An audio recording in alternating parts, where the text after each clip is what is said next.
Some big updates from the Israeli-Palestinian conflict and the splash damage that it's actually causing. And the left's response to this conflict is actually kind of scary if you listen to their language. This is Gene, and you're listening to Dumbasses Talking Politics. Hey, this is Gene. Welcome back to Dumbasses Talking Politics. Happy Monday, sort of. It's tax day, and oh, jeez.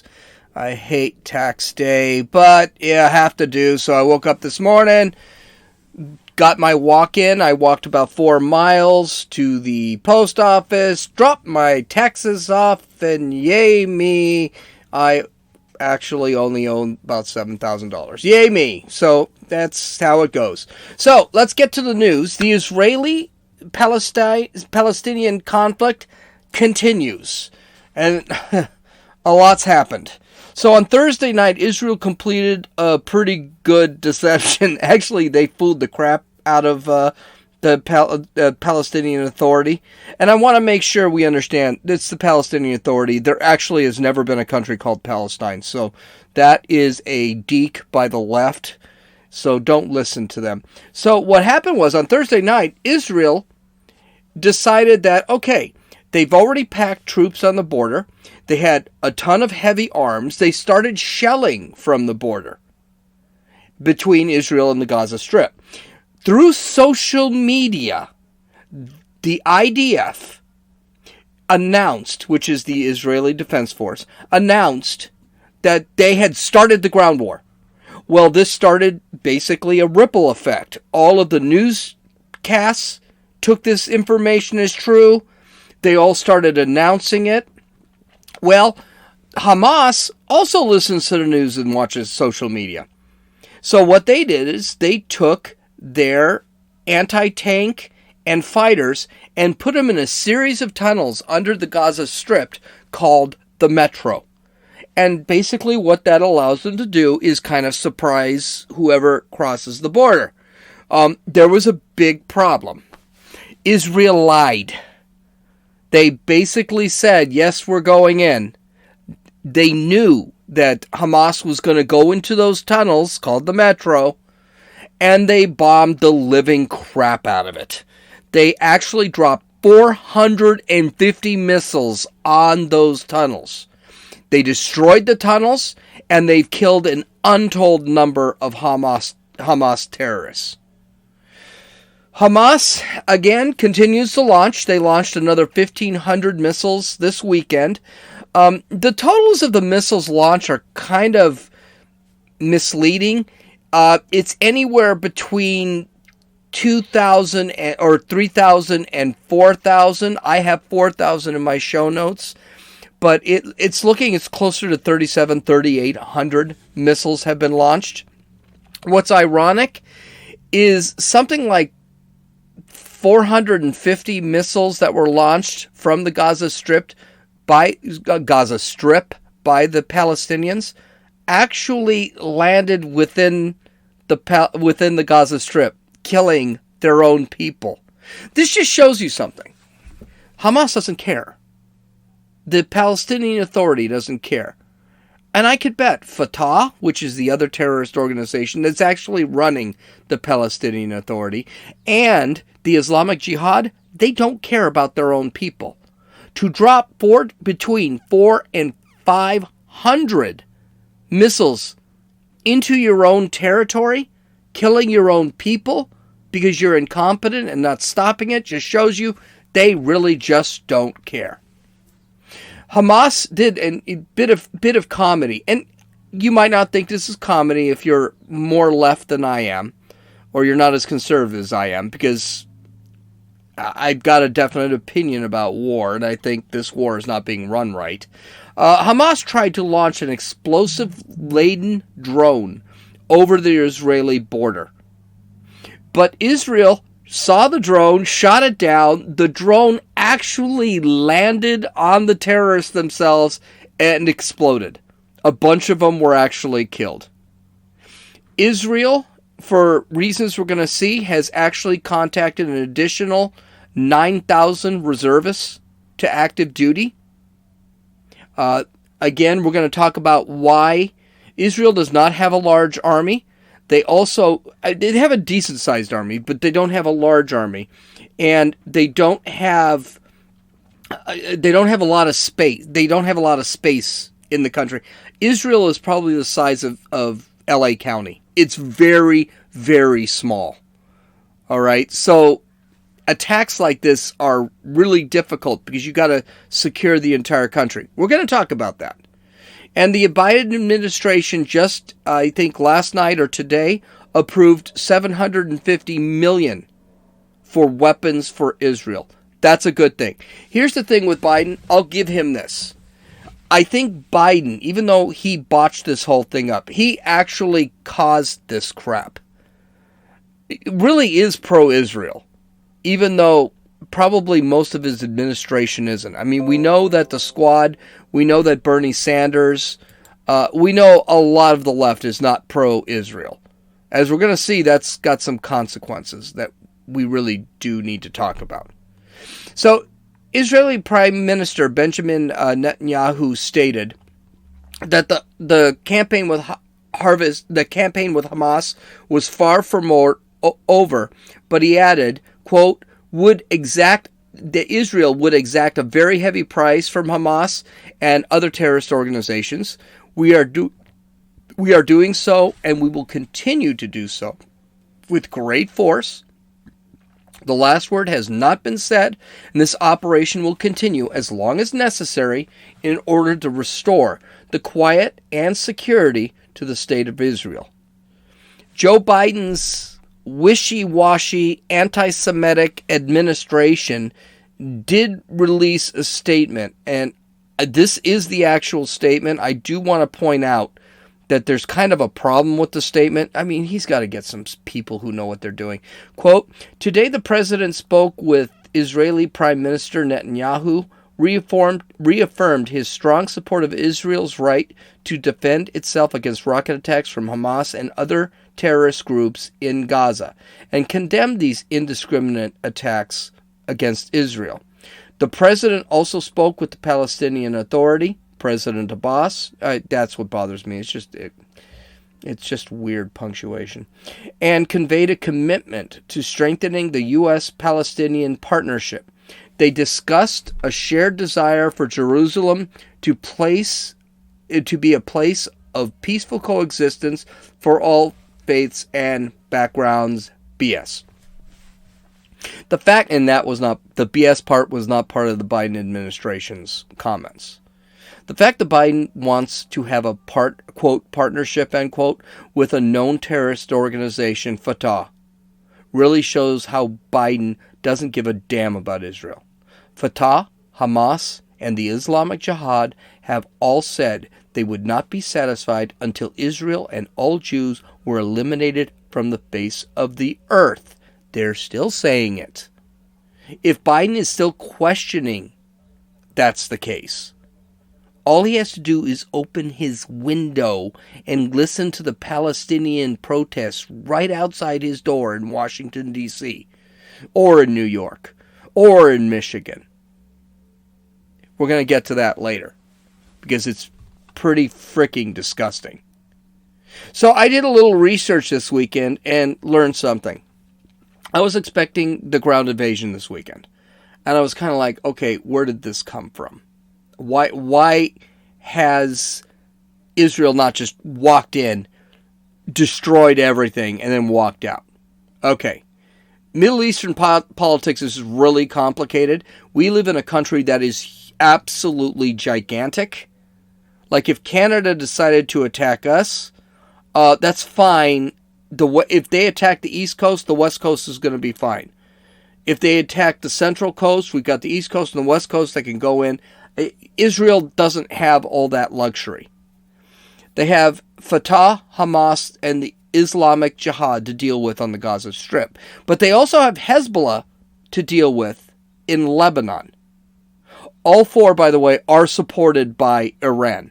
So technically, Israel could face war from 3 different fronts, 3, maybe even 4 different fronts, and each group has their own capabilities that need to be addressed.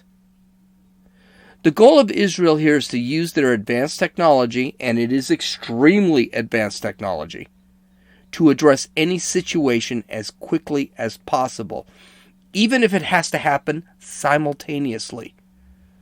Israel can easily defeat any of these guys alone. So Hamas decides to throw a fit, they could kill off Hamas easy. If Hezbollah decides to, they could take out Hezbollah. The problem is, if one opens a door, if one attacks, it opens a door for another.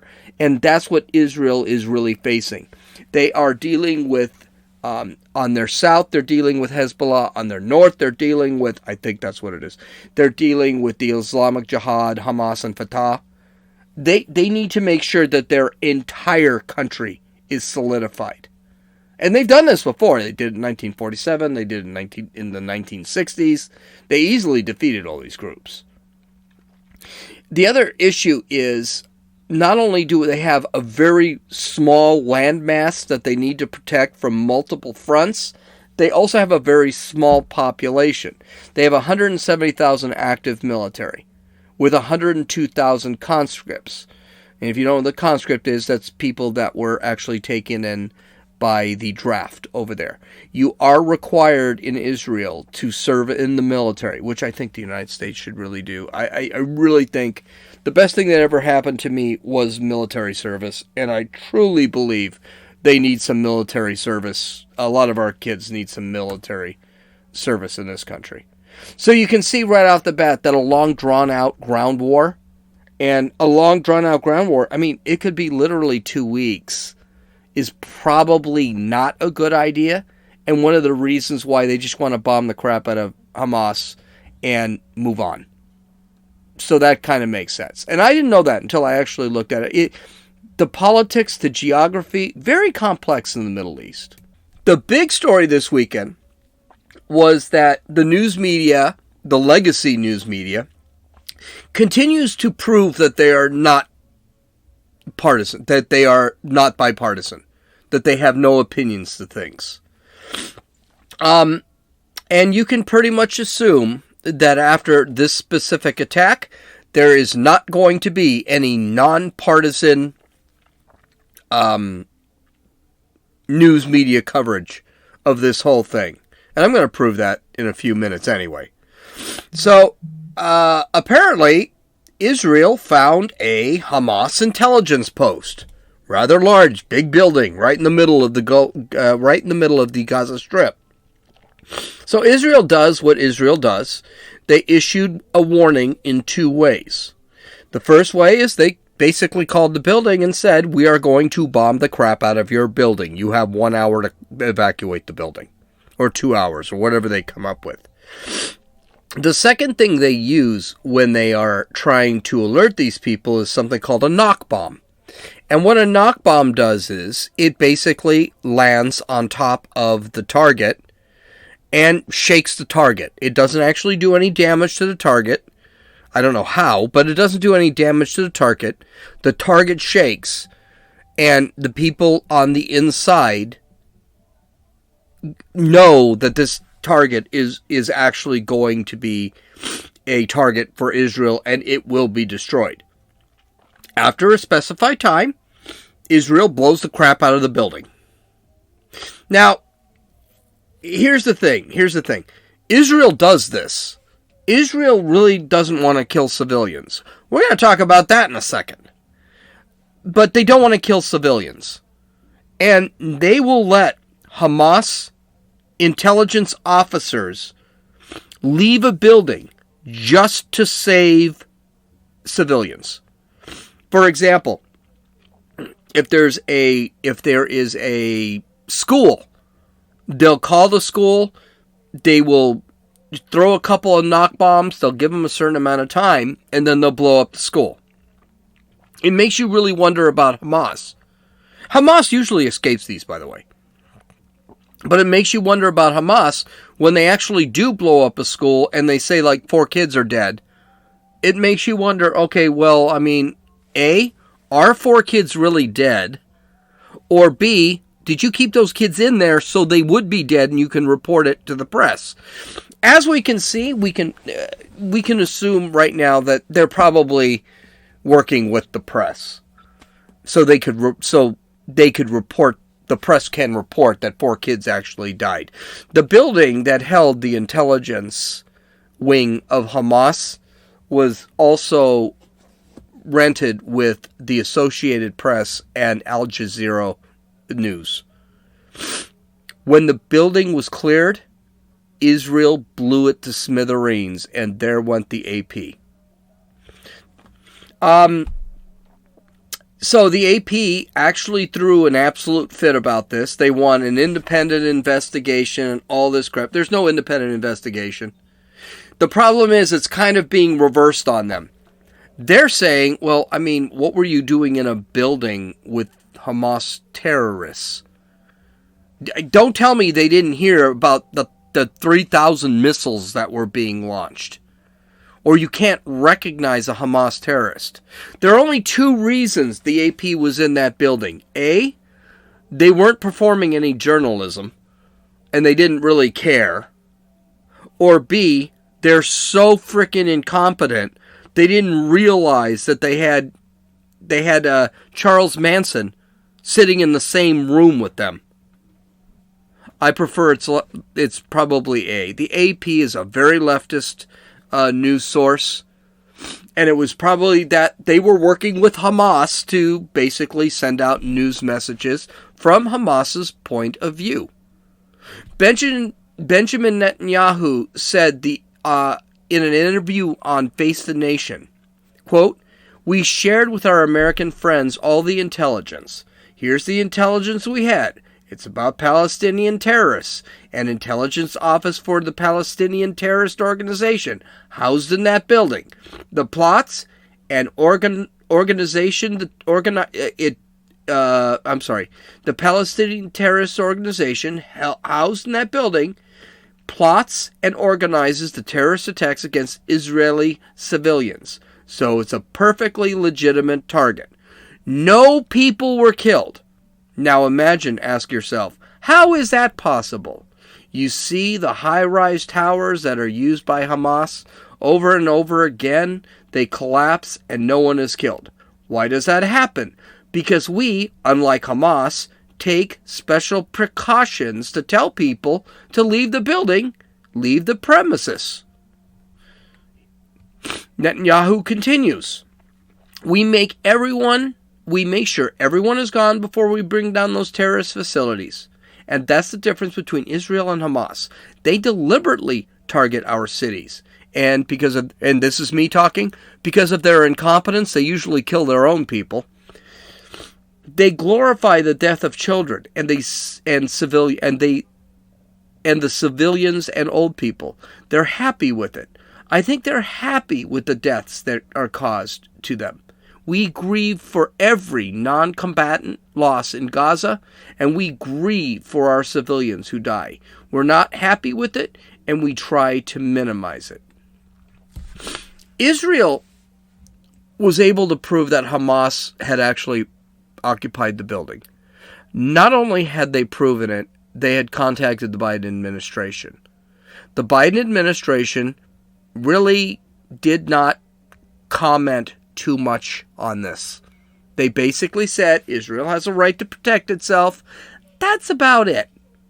But they did say the lives of the reporters was of the utmost importance and should be protected at all costs. Okay, a couple of things here. I don't understand the whole concept of politicizing and trying to create clean wars. Hamas is shooting at civilians and willing to kill anyone. Israel should do the same thing. This will guarantee a fast and clear-cut victory. I am sick and tired of... This is what killed the United States, especially when you're looking at Vietnam and Korea. You could look at it the same way in other conflicts. Wars are not meant to be pretty. They're meant to be ugly. And they're meant to be very ugly.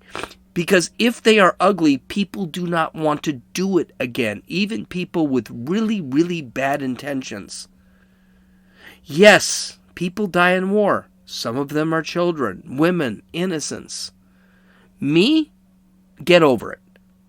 If you got a problem, you're living in an area, in this case it's a territory, it's not even a country, that is bombing the crap out of another country, that country has every right to kill everybody in that area, as far as I'm concerned. That might be controversial, but that's the goal of the military. Do you think China, if they came to the United States and tried to take over the United States militarily, do you think they would have some sort of sympathy or love for the United States? We don't want to kill civilians. No, they'll kill everybody. Because that's what the military is supposed to do. Exert power.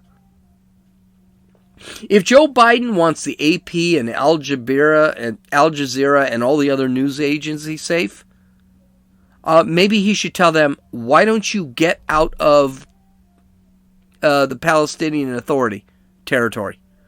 Because they're a terrorist organization. And no one is even commenting. You see very little of this. You only see it from conservative and classical liberal and libertarian. Why, in God's name, is the AP doing in a terrorist organization? Why isn't anyone asking that question? Well, anti-Semitism, unfortunately, is coming to the forefront. Unfortunately, Israel just trying to keep their citizens alive isn't a good thing. So right now, there are riots in Israel from Palestinian sympathizers. Israeli law enforcement officials have now arrested about 750 people. Most of the rioting is occurring in a little town, a little community. I don't even know if it's a town, called Lod. This is a town that is shared, I think it's 70-30 Jews and Arabs. Now, here's the ironic thing. If you're an Arab, you can live in Israel. As a matter of fact, if you're an Arab, you can become a political person in Arab. You can become prime minister of Israel if you're voted in. There are Arabs on the Supreme Court in Israel. There is actually an entire Arab faction within Parliament. How many Jews do you think are on the Gaza Strip? Hint, hint, hint. It's 0. 0. Less than 1. Because they will kill you if you are a Jew on the Gaza Strip. And the Israeli, even though the Gaza Strip is actually part of Israel, technically, the Gaza Strip can be taken care of by Israel if they wanted. Lod is also a very low-income neighborhood. But that doesn't stop them. They don't care. Jewish homes are being firebombed by the rioters. I haven't seen any reports of deaths, but people are being beaten up. We know that. 5 synagogues have been firebombed. A curfew has been imposed, and right now the IDF, the actual Israeli military, is in there trying to keep control of the area. So, so we've got riots now, and we've got riots outside of Israel. And they're throughout the world, and they're all basically saying the same thing. There are protests in Iraq and France, calling for the end of the Israeli state and the death of the Jews. In Vienna, Austria, there are calls for massacring the Jews, and Hitler was right. Anti-Israeli protests in Germany have brought praise for Hitler, and the government is now actually enforcing the anti-Semitism laws that they implemented 10, 20 years ago. For example, you can't go into Germany right now and say that the Holocaust never existed. You can't do that. You can actually get fined or thrown in jail. I don't agree with that, but it's there. There was a caravan driving through London with a loudspeaker stating, and I was going to record this, but I didn't because I thought, okay, this is too much. F the Jews, F their mothers, rape their daughters. Yeah, that's great. But the protests aren't, just kept for other countries. The United States has them too. Protests are happening in New York and Washington, D.C., and they're actually targeting Jews. They're beating up Jews. New York is a heavily Jewish area, and they're actually going in and beating up the Jews that are walking around, the Orthodox Jews. What's scary about these protests is the hate that they're showing. That they actually want these people to die. But it gets worse. The media is not helping.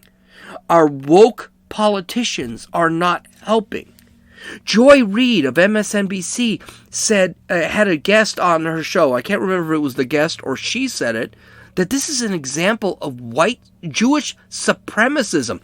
I screwed that up for a reason. It's now Jewish supremacism.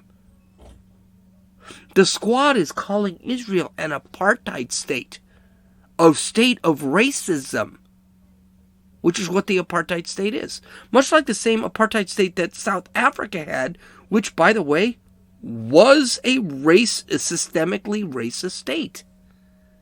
So what's scary about this whole thing? Why is that really dangerous?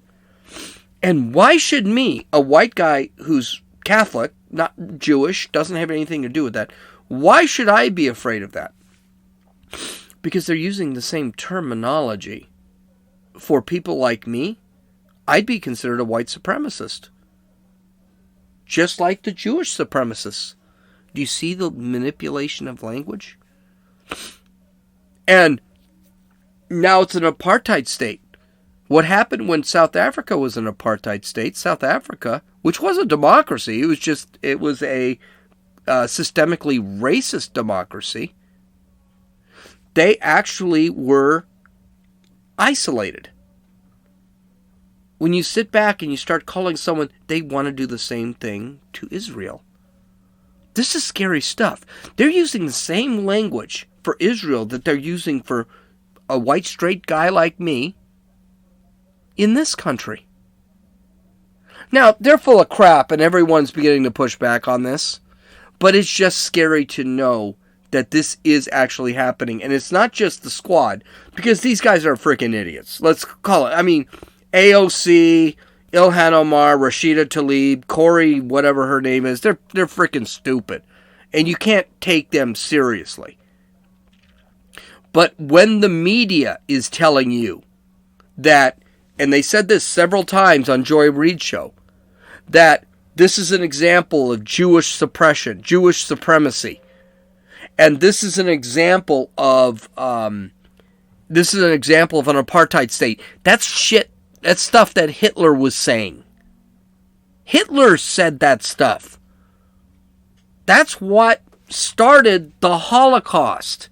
All this stuff leads to genocide. And all they have to do is sit there and convince a number of people to believe that. White supremacy is leading to an apartheid state in the United States, and then suddenly I find myself in some gulag someplace.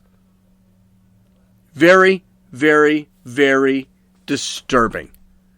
Okay, you can download or listen to this podcast on Apple Podcasts, Podbean, Podcast Addict, Stitcher, YouTube, and Rumble. You can visit my website at dumbassestalkingpolitics.com, and you can actually read all my links and my show notes. I hope you guys had a great day, and yes, I made it under 30 minutes. The Dave Rule is alive and active. I hope you guys have a great week. I'll talk to you tomorrow. This is Gene. Oh, I forgot one more thing, and it's going to probably get me over 30. No, it won't. One more thing. A brand new YouTube video and Rumble video is going to be out today.